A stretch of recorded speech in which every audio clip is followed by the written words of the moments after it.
Thank you, Dr. Annunziato and Ms. Burrs. It is now my pleasure to introduce the valedictorian of the class of 2023. This individual has earned the support and admiration of many students, staff, and faculty. He is the current president of Alpha Sigma Nu, the International Jesuit Honor Society. As a student of Fordham University, he majored in integrative neuroscience and has participated in our track and field team. Ladies and gentlemen, please join me in welcoming your valedictorian, Nolan Chiles.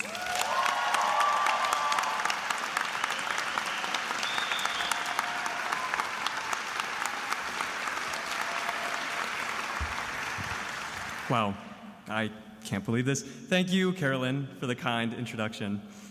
I'm honored to represent the FCRH class of 2023, and I thank Fordham's administration for offering me this opportunity to speak. Although it's just a little funny to me that we have this tradition where we let the nerdiest kid speak at graduation. Felt like that was Sam's job. But it's both a surprise and an honor to be standing here today. And to be honest with you, I've been anticipating this moment with equal parts excitement and dread. Not only because public speaking sends my nervous system into being chased by bear mode, but also because once we graduate, I'll need to find somewhere else to channel this desire for approval. I imagined how sweet the validation would taste, having an honor to justify the work that I had done. What I could not imagine is the sugar crash afterwards. Soon after this ceremony ends, all of these honors that we've earned will move to the backs of our minds, along with everything else we've accomplished. If there's anything I've learned after 4 years of neuroscience, it is this. Our brains are very good at adapting to change. For me, every high test grade I received, every track meet I ran my personal best at, and every calf meal that made me stop and think, wow, that was delicious, occupied my mind for only 7 seconds. In my cognitive neuroscience studies here at Fordham, I've learned a lot about dopamine, the chemical we associate with pleasure. What I was surprised to learn is that dopamine is almost entirely released when we anticipate a reward, not when we actually receive it. This might explain why I feel a rush after checking for the 13th time that day if my grades are posted on Blackboard. The Ignatian point I'm trying to make is that we falsely believe certain things will bring us sustained happiness. I've certainly fallen into this trap many times. First, I thought earning a high MCAT score would keep me happy. When that didn't work, I thought maybe getting into medical school would do the trick. After I realized none of these achievements was bringing me that sustained happiness, I looked to my roots in neuroscience. I thought surely there was a scientific way to being happier. And as it turns out, there sort of is. I stumbled onto a field of science called positive psychology, and a guy named Marty Seligman, who pretty much invented the whole thing. I've discovered he has some pretty helpful tips on how to live a happier life. So Marty gives us 3 tips of advice I want to walk through that can help us live this happier life. And while I'm not always rainbows and sunshine, I've tried his advice and it does make a difference. First, Marty tells us to go out, find someone who needs help, and help them. I don't know about you, but that reminds me of the Jesuit tenet we all know, to be people for and with others. Our brains are hardwired to receive pleasure from helping others.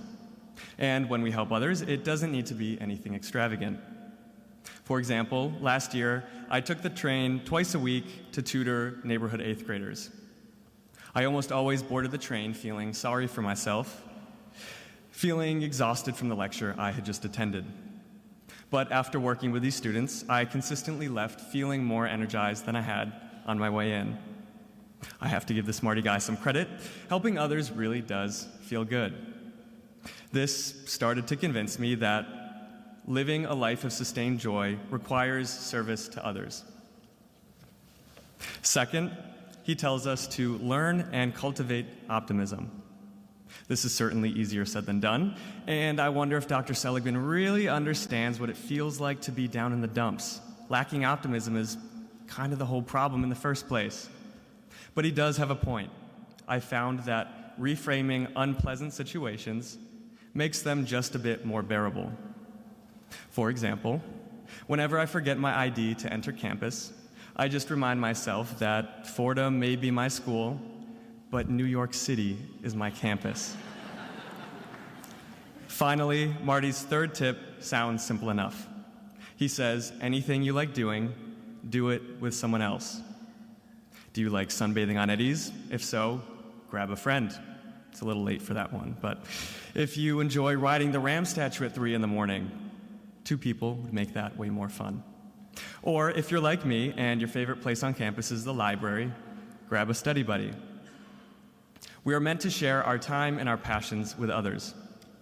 So, with this in mind, I invite you to turn to someone else you don't know and tell them it's not too late. Okay, on the count of 3. Ready? 1, 2, 3.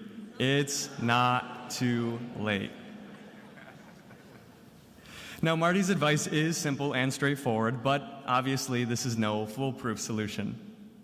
At the end of the day, we will all have our struggles and our triumphs. We all continue to strive for the Ignatian magis, the more, the better, in our lives. But I hope that in sharing this wisdom with you all, you might face these challenges in your lives with a few more tools under your belt. This is why I consider myself blessed to have received a Fordham education. Even seemingly different subjects like neuroscience and American Catholic studies find a way to complement one another.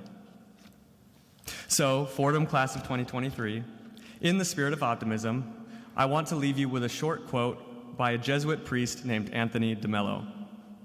Many of you have probably been following tomorrow's weather as closely as I have, and this quote shows how we can handle uncertainty, both tomorrow on Edwards Parade and in our post-Fordham lives. So the quote goes like this. A traveler says to a shepherd, "What kind of weather are we going to have today?" And the shepherd responds, "Well, the kind of weather I like." The traveler is confused and asks, "How do you know it will be the kind of weather you like?" And the shepherd simply says, "Having learned that I cannot always get what I like, I learned always to like what I get. So I'm quite sure we will have the kind of weather I like." Thank you again for this opportunity, and congratulations to all you seniors on your continued achievements.